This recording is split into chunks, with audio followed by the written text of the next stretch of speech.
Welcome back, listener. Listener, viewer, what else would they be? Listener, viewer, visitor. That's it. I don't know. The what? Sorry? Visitor. Visitor. Like, oh yes, you might be new. Visitor. You might be new to us. Yeah. So our town has plenty. We are really lucky to this week have our guest as the lovely Tim Hoyte, who we know in our town as a walking minstrel. You're not a walking minstrel, Patsy. He's not a walking minstrel.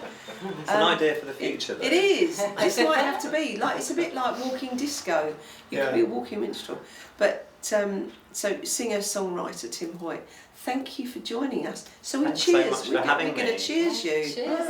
Let's cheers you. Cheers to you. Lovely Absolutely. to be here. It's lovely for you. I'm so glad you came. Thank you for coming. So that's not the end of the interview, by the way. We've only just begun. We've only just started. It'd be a very quick editing job. That would be a very quick editing job, says Mr. Sankey, thankfully. So Tim, you live here. Where are you from? Well, yeah, that's one of those. Originally I was born in London, in Barnet, North London. Then I lived in East Midlands and a place called Stamford, which is in Lincolnshire,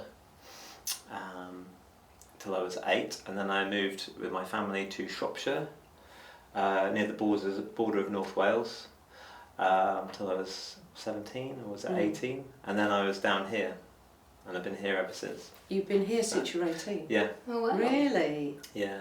Wow. So that's an interesting age to get here, isn't it? Because Yeah. you're not Yeah. making the decision. So did you make the decision to move here at 18? No, I did. did and I didn't, but I was living with my parents and my brother at the time in Shropshire, a place called Oswestry. Oh. Which has got people down here when they're like, what? Yeah. Oswestry. That's a great It's got name. an odd sound to it, isn't it? Yeah. But a lovely area. So they wanted to move down here, and I just I can't even remember my thought process, to be honest. It's so long ago. But we'd been on holiday here a couple of times, and it seemed like a great place. It was by the sea, you know. It just seemed like a holiday, living on holiday sort of thing. That was my thought, but it didn't turn out like that quite. No. But I do love the place. But What do you love about it? loads of stuff. The sea, obviously. There's loads of lovely walks nearby. The East Hill, walking along the seafront, all the way along, going to Bexhill along the seafront. Delaware Pavilion, that's not Hastings, but it's nearby. There's so many creative, lovely people here. It's a bit bohemian and but not too sort of well dressed, if you know what I mean, and polished. Oh, I love that. Not It's well a bit dressed. quirky, Yeah. Actually, you can wear anything here. I notice. Yeah, probably. Can't you? Yeah. Oh yeah, you can be glam or Yeah. sort of shabby Anything or goes. whatever. Yeah. Yeah. Any day. Yeah, that's true. Yeah. So it absorbs all style. It just welcomes all of it, doesn't it? Yeah. Lots of different social groups and subcultures here. But in a way, I've been here so long, I don't really have anywhere else to compare it to, if you know what I mean. Because obviously I go to other places, but I haven't lived anywhere else for such a long time. I almost can't remember what it was like living somewhere else. So I do love lots about Hastings, but it's also I'm just rooted here, if you know what I mean. I just feel at home here. You're established here. Yeah, without any reasons, kind of thing. But yeah, all the things I said, the reasons are true as well. Yeah. The people and the nature and the sea and everything.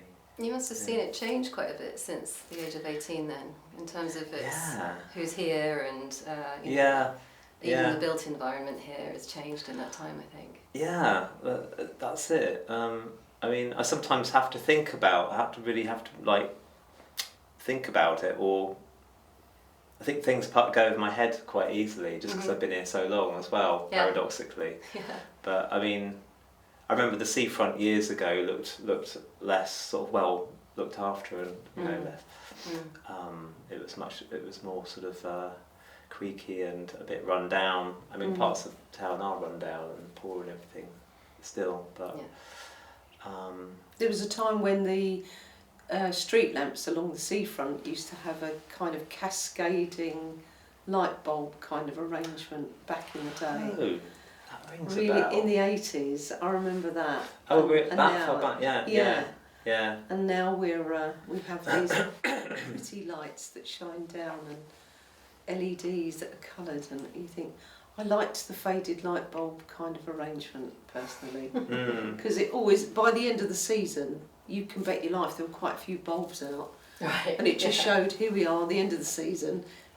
Looks a little bit tired. I don't remember those actually. Oh. Maybe if I saw a photo of them or something. Yeah, I'll have to find it. Come Maybe I'll back. try and dig it out. But I saw something really interesting on YouTube a while back. Well, I found it interesting, which was a video that a guy had made in about 1989, just walking around different parts of central Hastings. Yeah.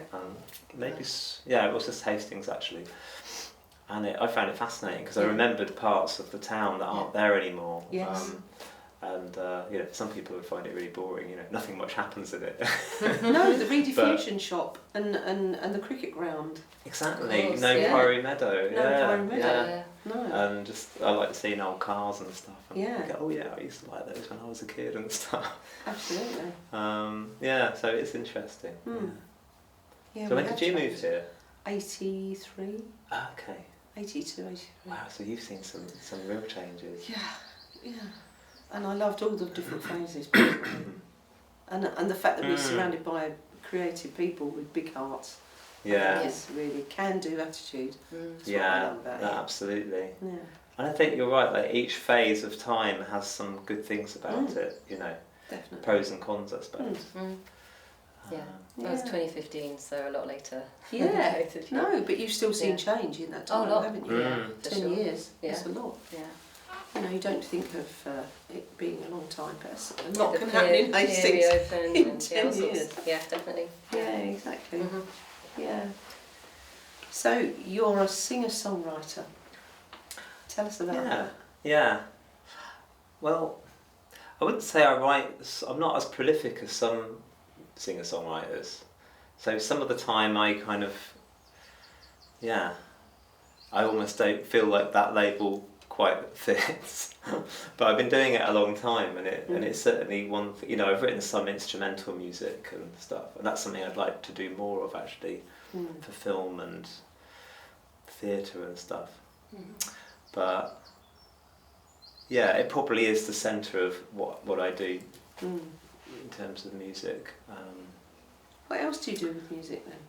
I go to care homes and day centres for older people and people with dementia and play old classic songs. Just as a bit of an entertainment thing, and hopefully a sort of just sort of increased well-being and a bit therapeutic. Hopefully. No, it's a lovely service though, isn't it? Because music is very like it. evocative. Yeah. And especially when you've got people who, with dementia, they don't know what's necessarily going on now or retain it, but they could probably tell you the words of every song of the era that they loved. Absolutely. Yeah. I see that quite frequently. People not conversing, or they look at very distant, far away, and I'll start singing a song, and their lips are moving, or they're singing, and it's lovely. That's so lovely. It's a really lovely thing. Wow. How often do you do that?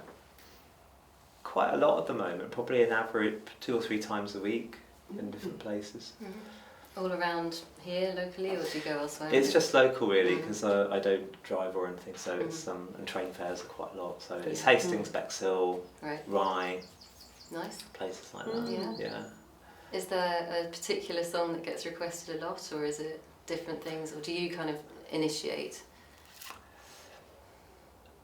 Well, no, there are certain ones that are very popular, that like rock and roll songs, Elvis, the Beatles, those sort of things. But I don't know half the songs that a lot of people in their sort of 80s, 90s know. They will ask me for things, and I'm like, sorry, I don't know.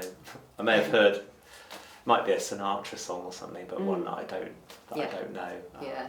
So yeah. my sort of song list is sort of gradually growing over time, kind of thing. Yeah. So, Does it take you long to learn it? it varies. I mean, some songs fairly quickly. I'm a bit of a perfectionist, so I like to learn them really well and have a nice arrangement on the guitar kind of thing. But maybe a month or something, or it might just be a week. To sort of play it in a fairly basic way, so that they recognise it and can sing along. It might just be a week or two, kind of thing. But, so when did you learn to play guitar? I think I was 14, 15. I'll say 14, yeah. It's a really popular age to pick up a guitar, isn't it? Yeah, it is. I know. I mean, I've been teaching. That's another thing I do. Teach guitar and ukulele. Oh, excuse me. He teaches the ukulele. Oh, so I hit the spot there. You've hit a spot. You're going to have to teach us how to. You can come to our staff meeting. You've got to come to a staff meeting. Oh right, okay. So here we go. So I'm making notes. It's not a joke, ukulele. So it's not a joke. We were exactly just before you came in the big podcast. We were talking about ukuleles that are stored on our top of the cupboard because at one point we're going to learn how to play it, but we don't know how to play it. So I can never find a G because I'm like I spend all my time trying to find the G on the neck. And it's like yeah. Well, that could happen. That would be super happen. fun. And Jamie needs to do it for his gig that he's got in France. I need to learn a certain song. I need to learn Rainbows Keep Falling on My Head. Raindrops. Raindrops. Yeah. You got it wrong. Still learning. Yeah, I can teach you that one. I can teach you that one. Yeah. So how many chords in that? Oh, I haven't counted them. There's quite a few in that. I'd say that's a bit more kind of intricate than some songs of that era. Don't let it put you off, Jamie. Sorry. Yeah. It's 7 or 8 maybe. I like that variation on the lyric actually. Rainbows keep That's falling. quite- It Yeah. might have to be rainbows now. We can do that. that well-known adaptation of the Sacha Distel song. First here. It's a classic song that. Love that one. It's funny because some of them they're all mainly before my time sort of thing. Apart from the Beatles, I mean that's one of my big bands. My favourite band as a kid. But a lot of the stuff from the 50s and other 60s stuff and 40s I didn't really know and wasn't really into it. But I learned these songs to sort of play to older people and sometimes younger people, learning disabilities and stuff. People with dementia. I got to really like the songs just by playing them, kind of thing. Sure. So it was interesting. Yeah. This has to be a staff meeting. Absolutely. We need to put that in any other business. Tim Hoyte is going to come in and can teach us how That'd to. be so good. Yeah, that'd be so. I'd be very happy to. Thank you. Oh no, that sounds fun. Do you teach all ages? Or... Yeah. Yeah? Yeah. Okay, right. Because I've got an 8-year-old who's interested in playing guitar. He picks mine up and twangs away, but he says, I don't know how to hold it. And I'm like, well, it's got a rounded back, so that's part of the problem. I need to get a proper strap for it and sort it out. But You're talking about your guitar? that one, it's got quite high action on it as well, so it's not quite right for learning. Not the easiest for like a young person learning. So I need to pick up a guitar, more of a kid-sized one from somewhere. Has anyone got a kid-sized guitar that there's just loafing around in there that Kath could? That'd be grand. That would be. Put it out there. Thank you. Try Dino's shop. Oh yes, Dino. Yeah, I did pick one up for him from there. Near Trinity. He's wonderful. Yeah. He's great. He's great. Yeah. He fixes He's guitars really as well, helpful. doesn't Well, he? knows a lot about them. Yeah. So yeah, I know. Yeah, my son's got one at his dad's, but he needs one here. So yeah, I'll try Dino for that again. Or it feels a bit unfair on B&T keyboards to just say Dino. Because they're really good as well. Yeah, they're kind of the main both in the same shop. shop. Yeah, so they're super rude. close. Yeah. Yeah. It's interesting. Is that our Tin Pan Alley? Do you think? Sorry, I I'm think saying so. the phrase that people are just going to go. I don't know what that even is. I know what that is, which Yeah. is pretty stunning. I don't actually know. No, our Tin Pan Alley. I don't. You don't I've heard the phrase. Yeah.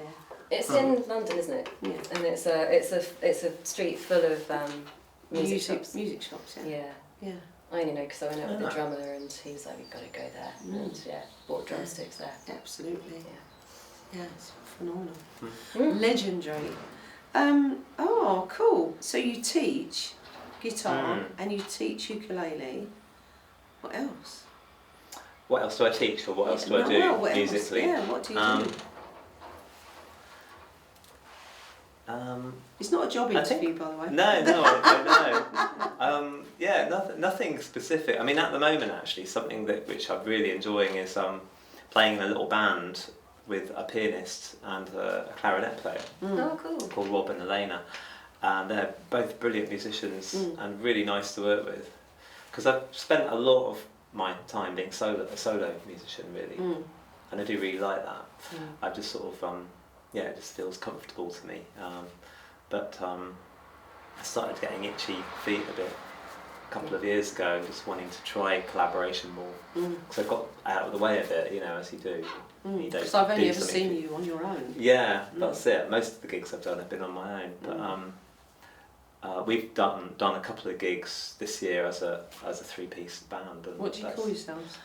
We don't have a name at the moment, actually. It's not like I don't know how ongoing it is, so we haven't really got an identity and we're a band, really.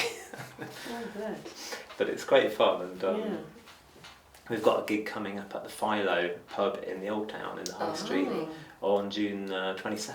Oh, amazing. Love the Philo. Write that down, everyone, in your diaries. Yes, down. Get it in there. So you'll be the band with no name? Yeah, actually that's good. That's quite good. It's quite good. Or the other band. There is a band called the Other Band, isn't there? I think there is. I love that. The Other Band. It's a great name. It's not them. It's the other band. Yeah, I like that. That's great. So you're at the final on the 22nd. You said Rob and Helena. Elena. Elena. Yeah. Well, cool. It's So in there. I'm making notes. So are you? I saw you bought your guitar with you. It's hiding behind me. Yeah. So I saw you had an album which had clouds in the title. That's right. Yeah, Clouds Are Full of Stories. Clouds Are Full of Stories. What's behind that? Because it's a lovely name. Oh, thank you. Well, actually, the story behind that title is the title track of the album, and I wrote that song when I went on a kind of clowning course, a summer course for 5 days at Emerson College, which is in Forest Row. I don't know if you've heard of heard of that. I mean, I'm not like a performer or entertainer in any way like that. What made you go to a clown course? I was just drawn to it. I don't know. I loved it. I mean, it took me a lot out of my comfort zone. Absolutely. Sounds like a lot of playing, in a big way. Fun, and it was fun. Yeah, fun, terrifying, and fun at the same time. Sure. Such a weird juxtaposition, but really fantastic. But I wrote that song on the second course I did, 2017. Which you wouldn't really get from the. Oh yeah, and the title itself of the song came from because they'd give us, the tutors would sort of give us these little prompts and things to do, little sketches or little whatever you call them, scenes, and a couple of the women just were doing an improvise. It's all improvised, obviously. We're doing a little scene, and one of them just said, "Oh, the clouds are full of stories."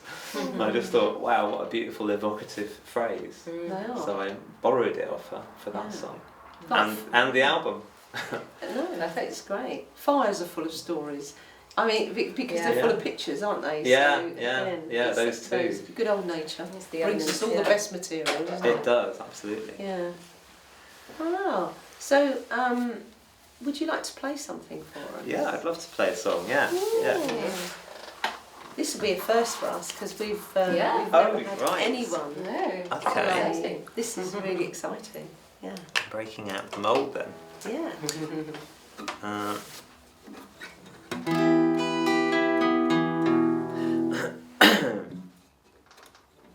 So this song, it's an old song of mine called "Came to the City," and it's on that album actually.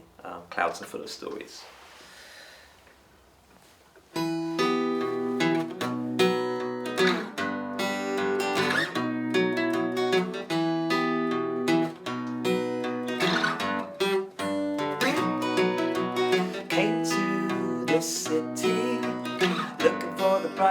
so pretty, live life so lonely. All the kind faces soon forgot me.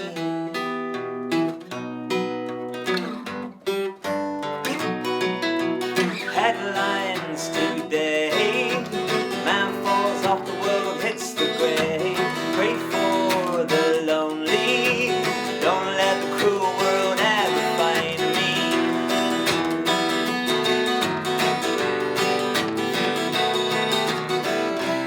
Open up your dusty eyes, follow me into the skies, and wonder why.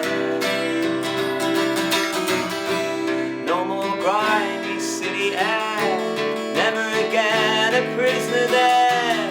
Let's fly, let's fly, let's fly.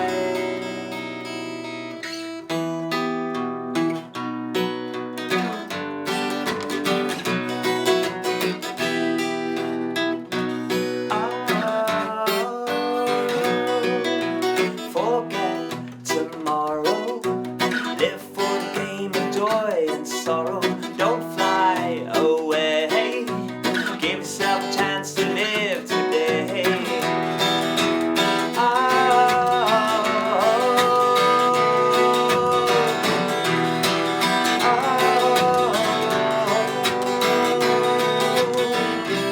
Take a leaf out of my book, see I am a tender crook. No lies, no ties. Open up your bank account, then you'll have financial clout. No way today. Oh, come on.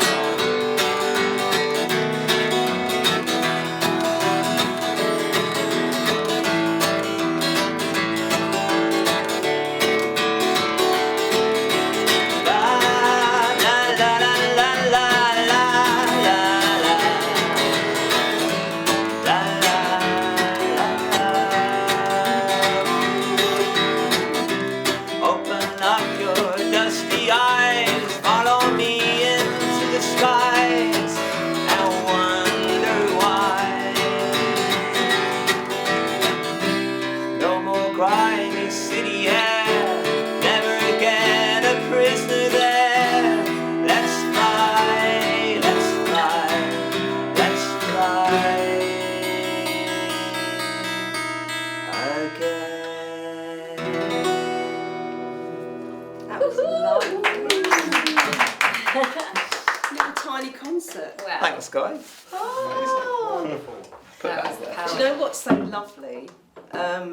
I noticed in you, you become a very different guy when you picked your guitar. Do I? Oh. It is. I noticed that when I saw my son perform, and he was quite shy and quite this and quite.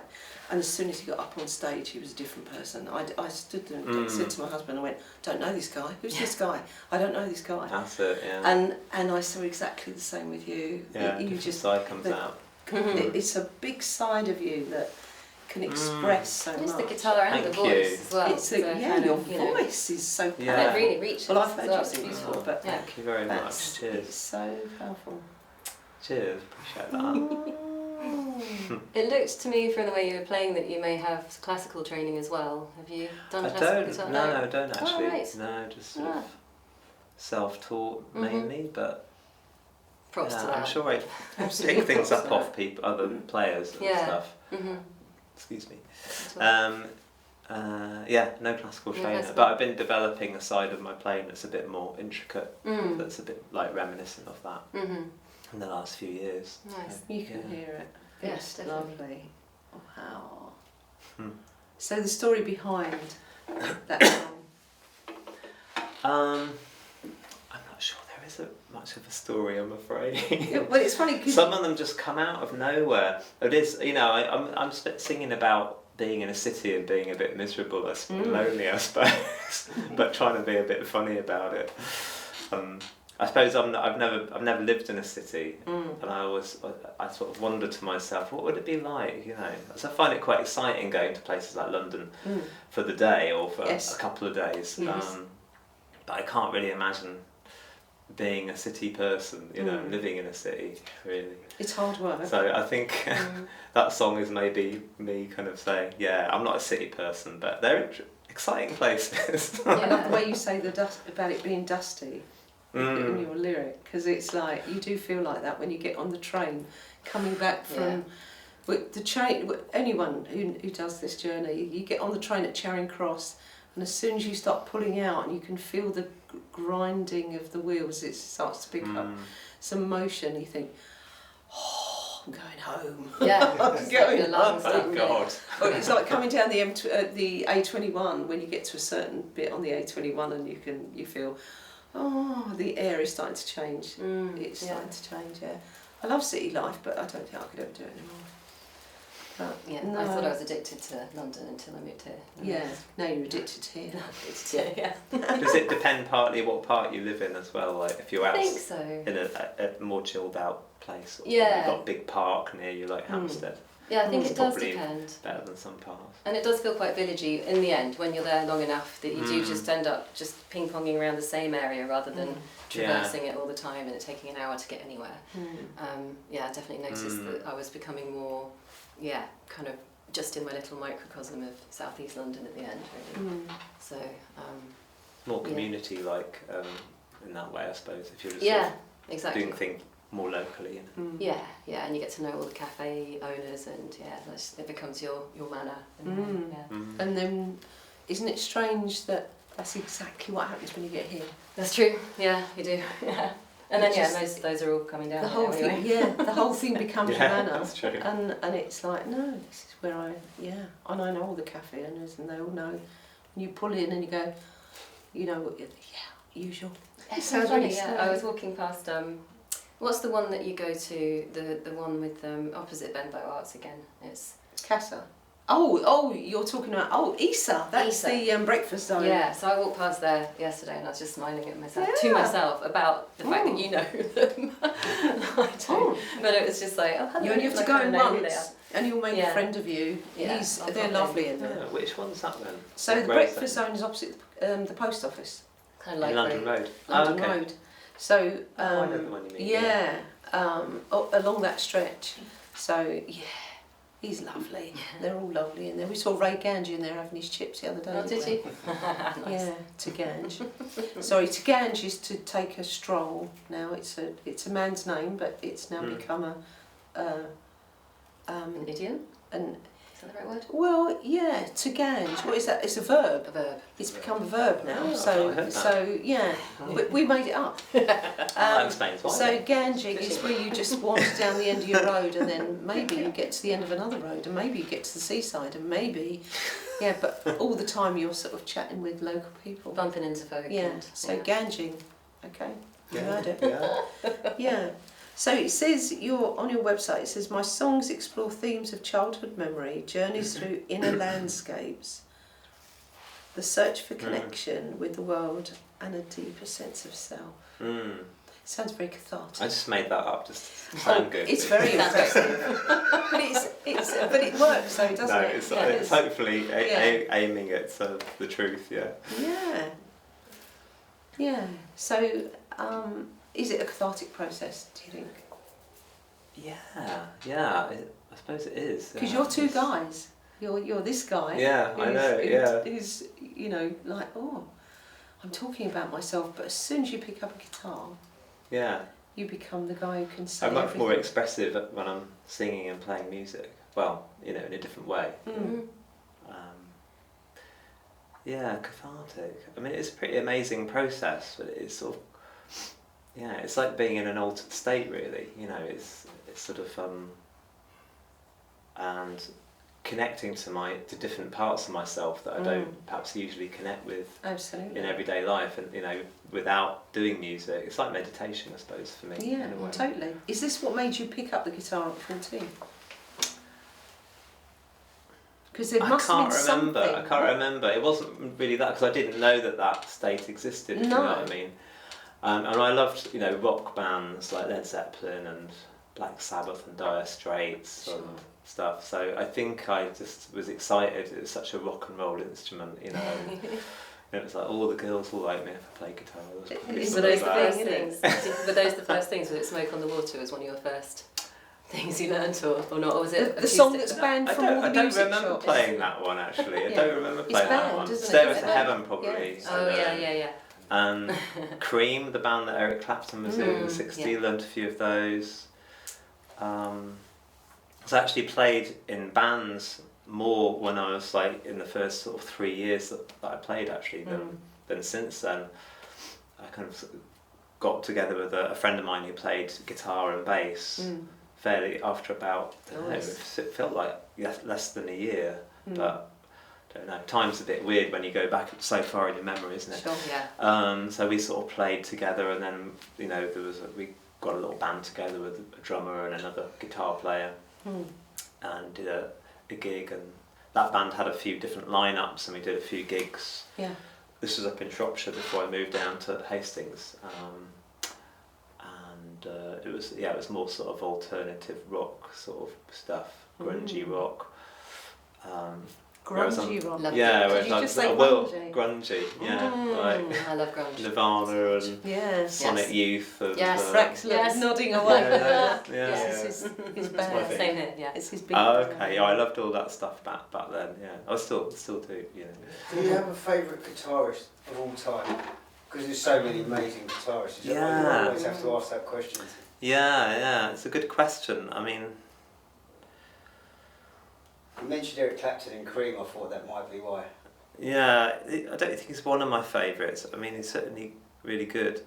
Jimi Hendrix, maybe. I love him. He's amazing. Well, he famously played the right-hand guitar upside down backwards because he's left-handed. Yeah. You can't. Yeah. That's amazing, right? Mostly with your eyes shut as well. Yeah. I think Johnny Marr, who played in the Smiths, was an amazing guitarist as well, but not a showy guitarist. But just I like guitarists that are really creative rather than fast, sort of thing. Which has changed a bit since I was 16, because it was all about how fast they were, partly back then. So it's been a funny journey in a way, going from playing in bands more and then becoming more of a solo player. And then I went through phases where I played with other people more. And then the last sort of 15 years have been largely solo actually, but I've done one or two really nice collaborations as well. With Ed Boxall was one of the artist and musician. Yeah, we did a lovely couple of gigs, if you can call them that, about 8 years ago now. Which seems amazing, it's that long ago. But Hayley Moore, or as she was then, Hayley Savage, who's an excellent alt folk, indie folk singer-songwriter who's at Hastings. So yeah, I've dipped into collaborations, but largely solo. Nice. So who, Jamie asked the best question really, isn't it? Who's your favourite guitarist? So who inspires you? You said about the Beatles. Anyone else inspire you? What, music-wise, bands? Or individuals? Yeah, probably loads, but Nick Drake.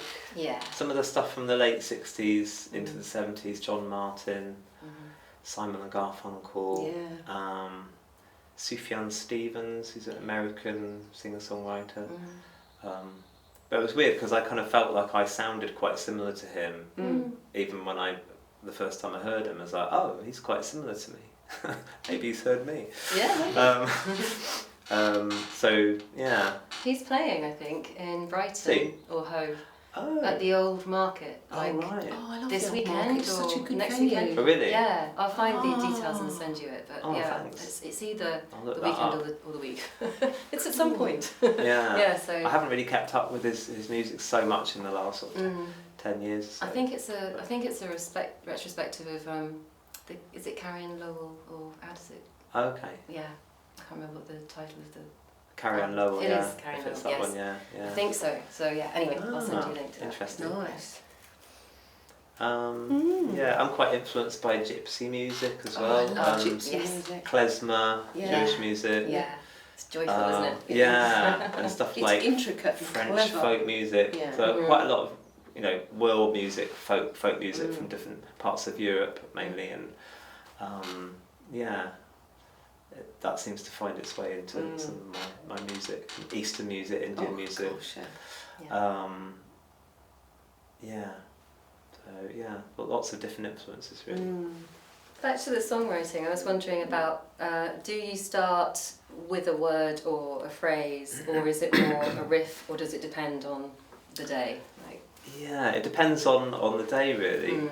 But for the process used to be kind of the same each time for a long time, up until a year or two ago. And that process, that way of doing it, was messing about on the guitar, playing some chords, riffs, and then just sort of like humming along with it and oohing and ahhing and just singing some literally nonsense Building lyrics around it, and then like a phrase would come out and be like, oh yeah, I like that phrase, and then it would sort of build around that lyrically, but start with the guitar.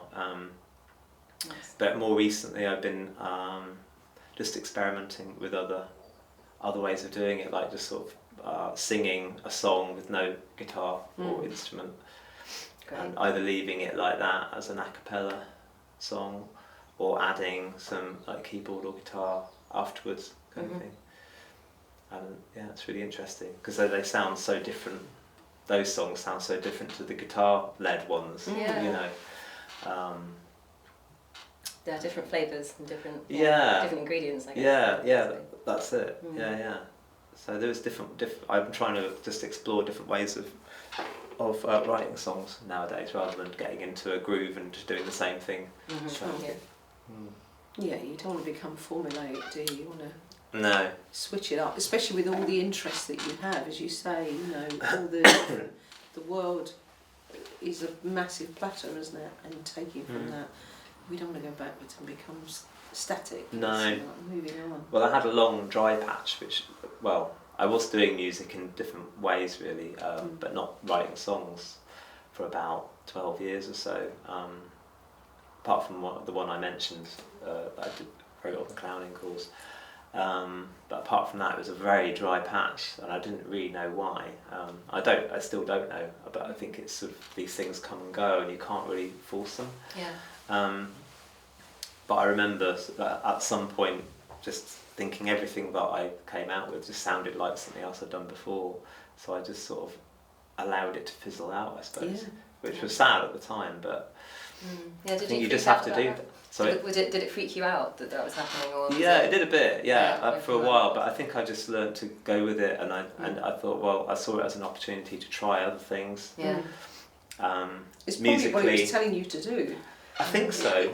That's probably true. Yeah. And even like clowning. I mean, it's not something that I haven't done that for years, but just exploring a completely different creative medium that's not music at all. That was like incredibly sort of enriching and sort of nourishing to do that, and probably helped me find my way back to writing songs as well.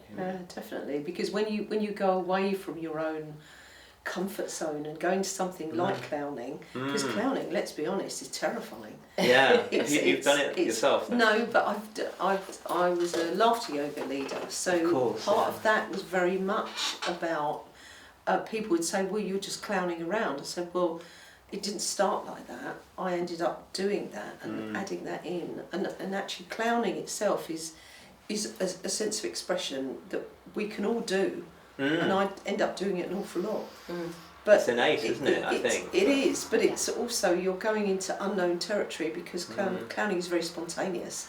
You don't think about what you're doing when you're clowning. It runs. It's like a stream of consciousness that just comes out, and you allow it to come out. So when you had that dry spell, if we get upset about something in that way, because you said beautifully, didn't you? Did it freak you out? Because I work with people who get dry spells in writing, and when they get that dry spell, it's like, oh, I'm useless, I can't. You say, no, go with it, go with the process of being in it and experience it, and see what it's going to bring you, because it's going to bring you something. It's just pushing energy out of you. Exactly. In a funnel. It's telling you need to try something exactly new, or just get some more life experiences. Yeah, exactly.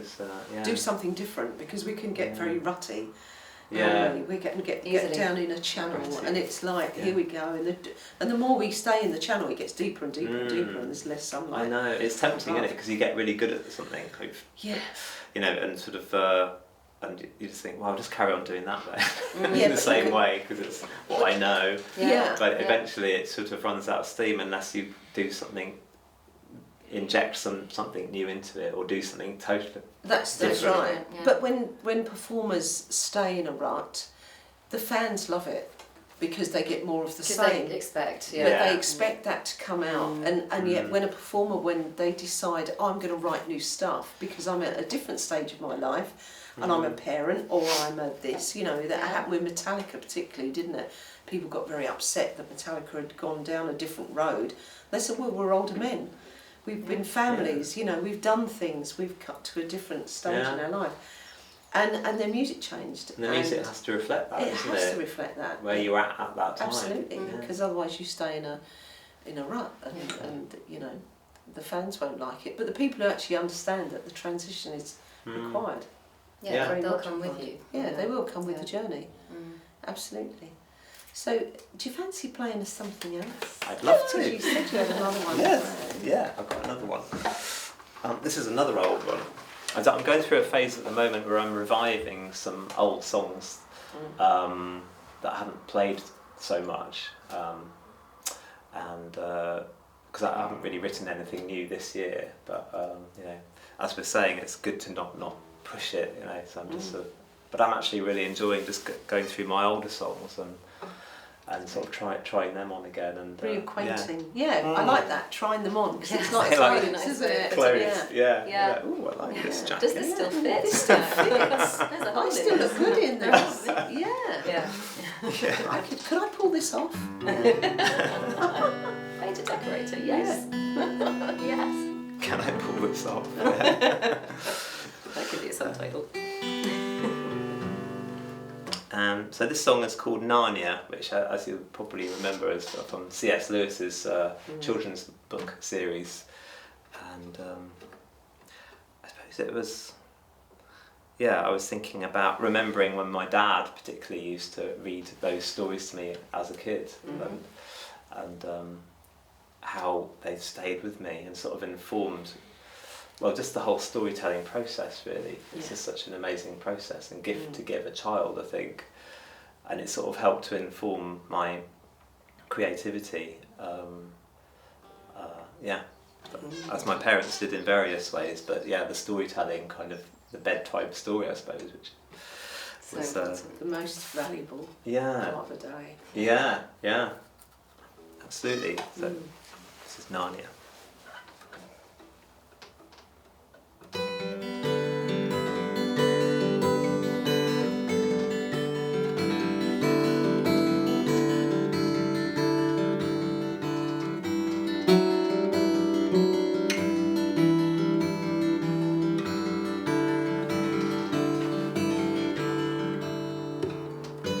Wake up, baby, now it's alright. It's only a bad dream that you had in the night. Oh, and I will help you to see it through.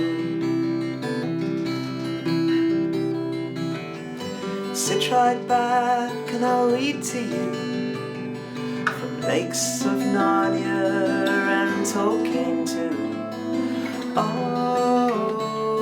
you're drifting away, but I'll still reach you. And oh, I could wait here all night for you.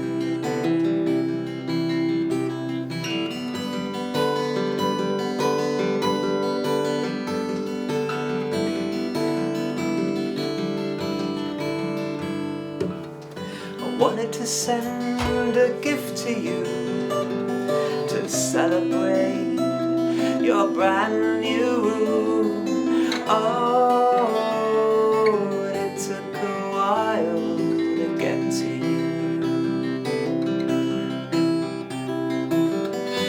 Infatuation is a fickle friend. One day it smothers you, and the next it is dead.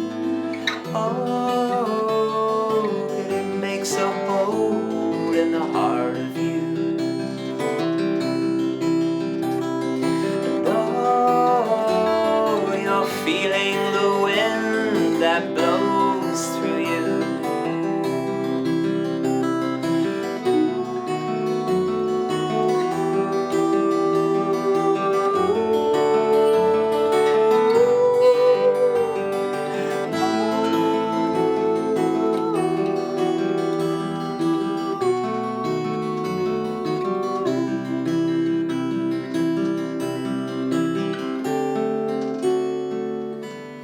So if you lose where you're coming from, remember none of us will be here for long.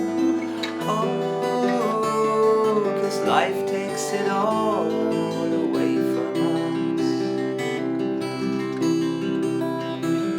us. So lay you down and I'll sing to you from oceans of brightness and skies of blue.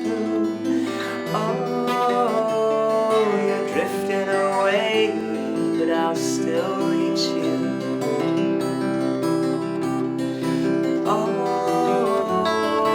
and nothing can take me away from you.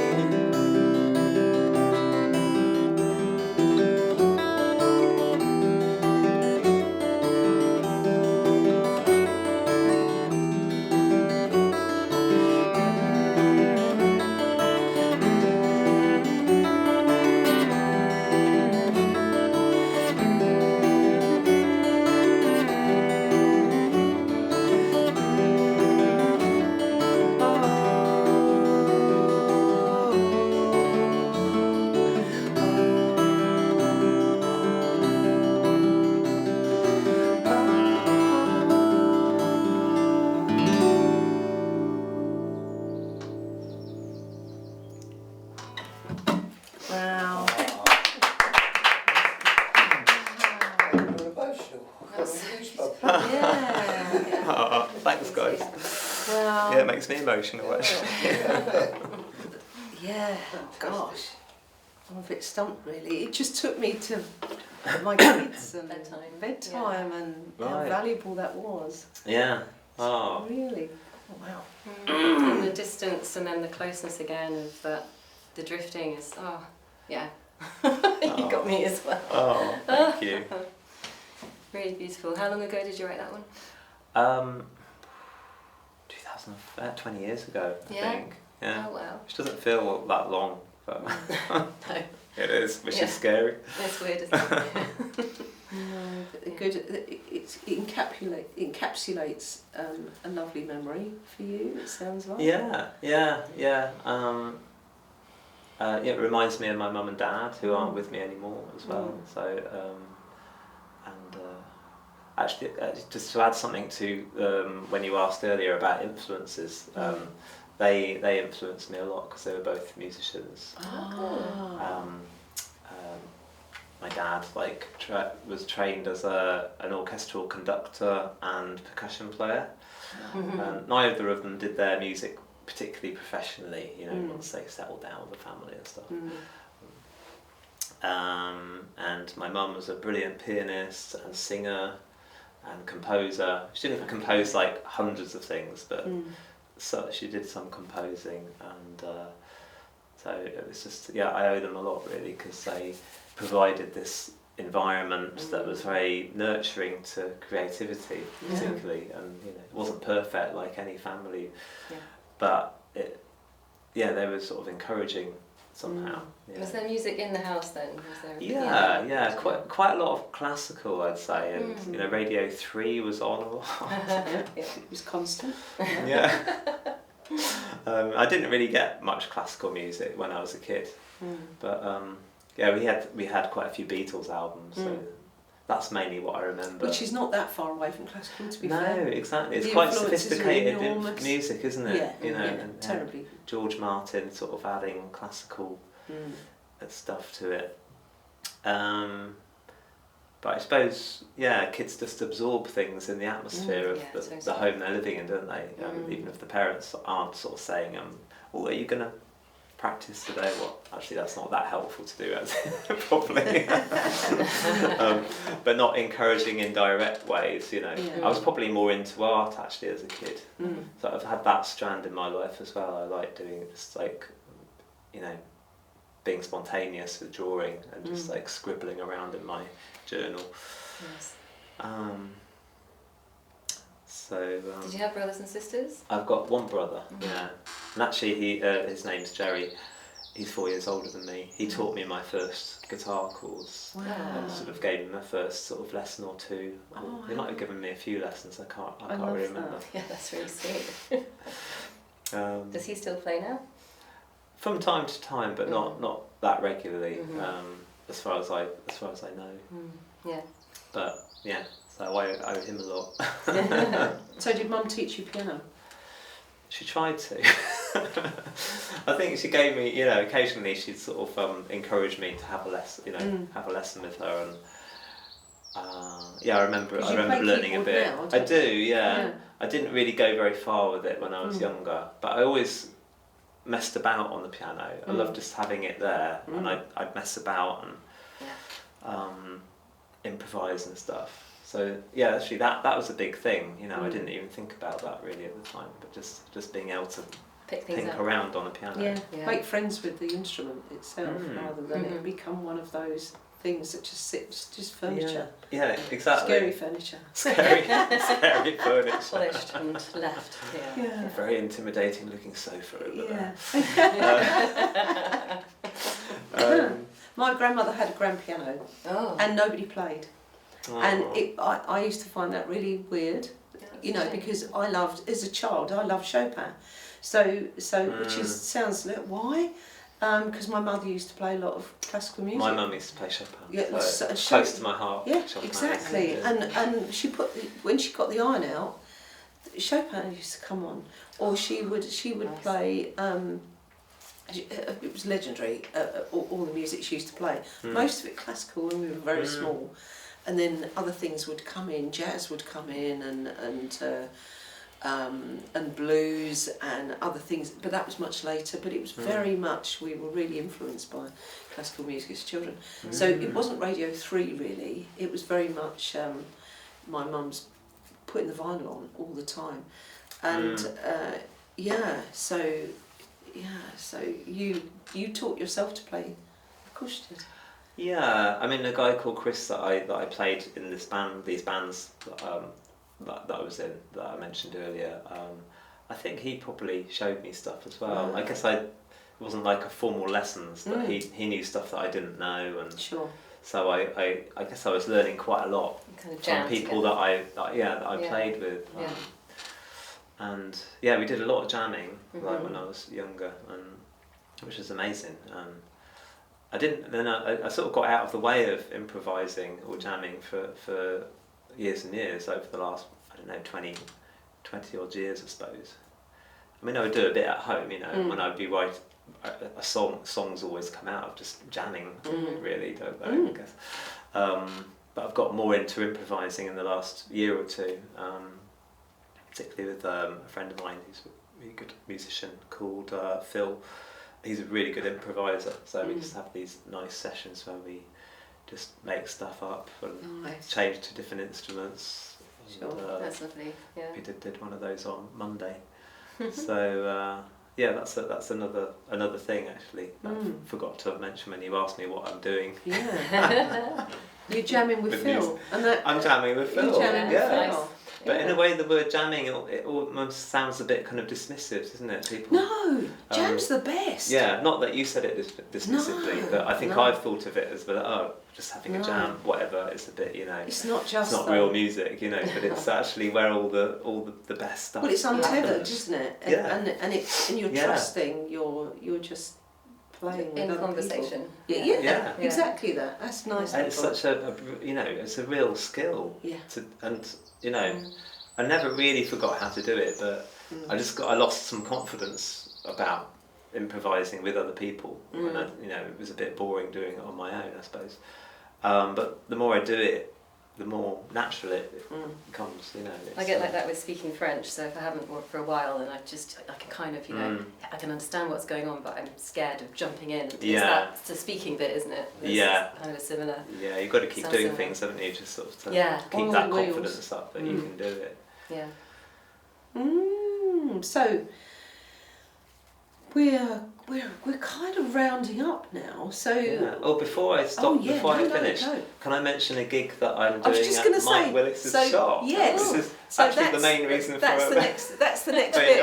It's what. So what comes next, really? Yeah. So you did mention that you've got the Philo coming up with Rob and Elena. So yeah, and also at that gig, there's a band called Danny Goring and the Housecarls. Yeah. Have you heard of them? Yes. Yeah. So Danny's a mate of mine. He's a really good singer-songwriter who writes folk rock kind of stuff. I've not actually heard this current band very much. I've heard like a couple of songs recorded, but they're doing a set as well. Yeah. So that's exciting. Oh, that's nice. So that'll be at the Philo. Yeah. So what's next is, so you've got Mike then. Yeah, so that's the next shop. gig, which is on 6th of June at his shop, which is in Norman Road. It is. And where is it? Because I don't actually know where Mike's shop is. it's at the top end of Norman Road. Jensing Road. Jensing Road. Jensing Road, that's off of Norman Road. Oh yeah. Dead opposite it. Opposite there. Okay, cool. It's got the really pretty shop front. Ramshack it was going to be called. I don't know if he did it. Ramshack or... He hasn't called it anything, has he? Okay. He'd love someone to paint lovely flowers on it and never put a name up because he didn't change his mind to turn it into a But almost makes it more interesting in a way. It's not the place with no name. Yeah. But it's a lovely space that's for why music. We laugh. That's why we laugh. Because no name. He's he's playing the place with no name. Because it's Mike's. Everyone knows it as Mike's, but it's not obvious where Mike's is. It's a thing. If you know, you know. Yeah, okay. It keeps it on the down low, but yeah, it's a lovely venue, and it'll be a totally unplugged gig, which I don't think I've ever done a whole gig before with no amplification, because it's such an sort of intimate space. It holds up to 30, I think. So yeah, if anyone wants to buy tickets for that, they're on Mike's site, which I believe is called Mike's List. Yeah, Mike's List. Right? Yeah, we'll put all the links up to okay, for lovely. that. Yeah, we will directly link it. We've sold some tickets for it, but there are some left. Yeah. So it's the 6th. What day is that? That's a Friday. Friday. So I think it's like be a thing. A regular thing. Yeah, no, I'm just saying. Marking in a diary. Oh, I see. Yeah. We're putting a note in. It's whose? Your birthday. No, 6th of June. Oh, sorry. Well, it's Not still going to be your Friday. birthday. Yeah. I know. I get a hint. I get 2 months. Come along. Why not? No, I can't. I can only have 1 month. So the 6th of the 6th. So nice one. Yeah, and then in July I'm playing at the Beacon, which you probably know of, on West Hill. Beautiful, Lovely venue. That's with 2 other acts. One is called Jury Service, that are a duo with Keith Rodway and Simon Charterton. Simon, he's come back. So Simon was earlier with what are they called? Simon and the Pope. Simon and the Pope. Well done. Yes. They're great, aren't they? They're on Saturday. They're great. If you go, check them out, it's hilarious. Really good band. Yeah. He's a drummer. Yeah, He's a drummer. So I don't know if that's what he's doing in Jury Service with Keith, or if they're both doing like electronica stuff. But it's basically improvised. Could be either, couldn't it? Yeah. So I'm looking forward to hearing them. And then there's a guy called Anthony Moore playing. Anthony Moore. So Anthony Moore is also at the Sunshine gig. Is he? He's on the. No, I did say it. Where is it? It's on my Sunshine on Sea. I didn't put the date up. I have said the date. Yes, he's at the Sunshine on Sea festival. Anthony and Richard are together. Is it his brother? His brother. Yeah. Oh, okay. Anthony and Richard Moore. So that'll be. It's the 24th and 25th. 24th and 25th. Thank you for that. Well done. Well remembered. It's in my notes, which I can't be bothered to look at. I think you swore in that moment. So that's lovely. And so you've got a lot coming up, haven't you? A few, yeah. It's busy. It's the busiest year for gigs that I've had for some years. And then I'll just mention another one, which is not till September. A guy called Tom Cole, who's a very good sort of singer-songwriter, folk fingerpicker musician. He does one Sunday a month folk kind of evening at the Brickmakers Ale House, which is in Bexhill, which is a nice little bar. And he always plays there, does a couple of sets, and he has a guest too. So I'm playing at that one, which is about 28th of September, I think, the last Sunday in September. So we will find all of these because they should be somewhere. So when is the Beacon? July. Yeah, that's the 17th of July, which I think is a Thursday. Oh, nice. So I'm looking forward to that one. That's another really quirky, lovely venue. The venue's great, isn't it? Yeah. I always feel a bit like I'm in the countryside there because it's really off the beaten track. Yeah, the dirt track down. That makes it. It's a great place. It's a great place. You've been an absolute star today. Thank you so much. Thank you so much for having me. Thank you. No, it's been an absolute pleasure. I was a bit nervous because I've only done one interview before, and that was good, but I'm just not used to it, But it's just been so relaxed, so they've been wonderful. Thank you. Well, you're just sitting in Kath's front room, really. Just it's exactly what I'm doing. That's the whole point. Thank you for bringing live music to my club. Thank you so much. It's a lovely vibration. It's been a real pleasure. So we will cheers you now, and good luck with the future. And we will be at one of these gigs, at least one. Definitely. Awesome. Thank you guys. Lovely Tim Hoyte. Thank you.